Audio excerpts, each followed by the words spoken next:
Hello, today we're making a yummy dip. It's with 6 ingredients and the main ingredients is beetroot. I'll come to that last because it's going to make my hands red. I cooked that for 45 minutes it took, so you might want to double the recipe.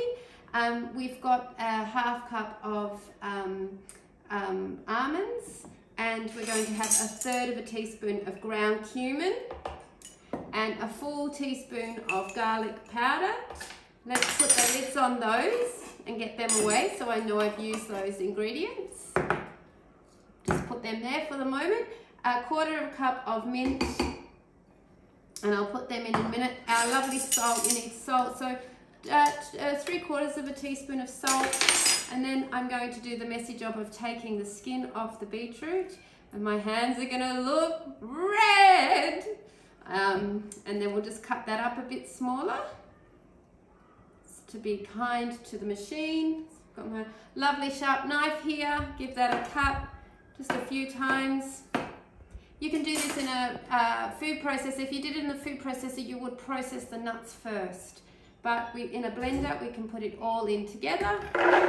Pop the lid on here, and then I'm going to blend it until it's smooth.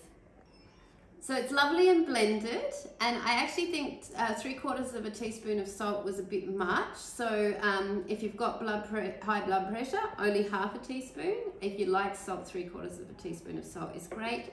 And we also need to put some lemon juice in, 2 tablespoons. So you can put that in at the time of blending, but before I forgot it.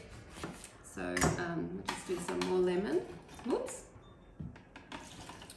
And so 2 tablespoons of lemon juice goes in. 1, 2. Give that a nice mix around. And then we've got this lovely dip, which I'm going to decant into 2 of these jars. And this costs $6 to make, so super great. And then I'm going to freeze 1 jar. It'll last in the freezer 3 months, and keep 1 jar for this week. And I'm going to put it on my toasties, or I can put it on my baked potato or my steamed veg. Have a great week, everyone, and enjoy making this dip.